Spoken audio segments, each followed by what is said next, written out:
Ayun guys, gagawa tayo ng walis para benta natin sa palengke. Ayan, mahal ang walis dito, 50 ang isang ganito.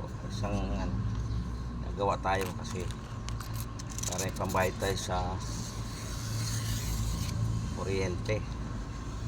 Kasi ang laki ng kuryente ko, wala akong pambayad. Kaya magbibenta na lang tayo ng walis. Ayan. Mabilis lang naman ito. Ayan, ganyan lang. Oh, meron na tayong nagawa. Ayan, kunti na lang. Ayan, dali lang to guys. Ganito ang trabaho ng mama ko nung nabubuhay pa siya. Ayan, gagawa siya ng walis tapos nagbebenta, diba guys? Ayan, trabaho ng mama ko nung kalukuyang malakas pa siya.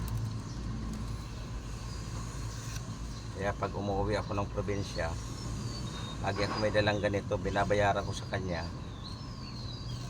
Ayan, 20 pesos isang tali, pero malaki yun.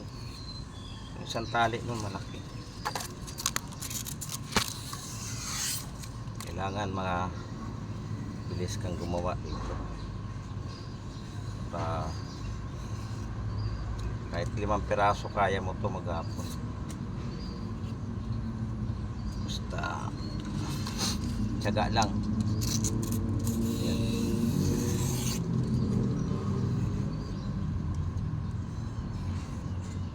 Sobrang talim kasi ng ano ko, kaya napuputol siya. Napakatalim ng kutsilyo.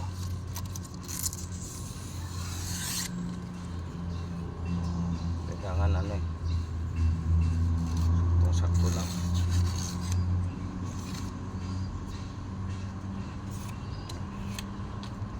Diba?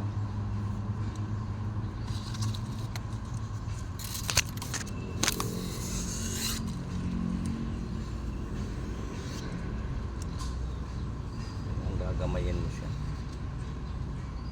Napakatalim eh.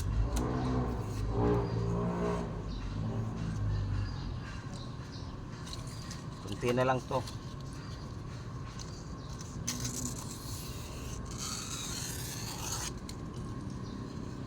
Tiyaga lang para meron tayong pang bayad sa kuryente.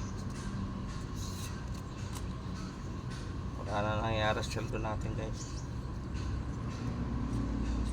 Pag sahod natin, pambayad utang. Ang sahuran natin ngayon ay sobrang tagal na. Kinsinas katapusan na ang sahuran namin dito. Sa susunod yan, buwanan na yan. Sobrang talim.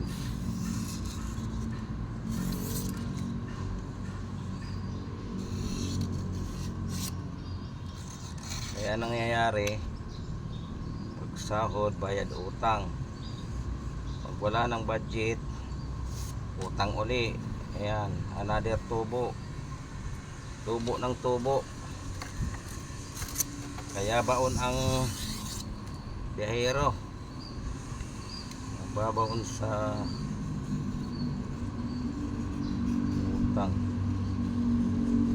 Ang talim mo.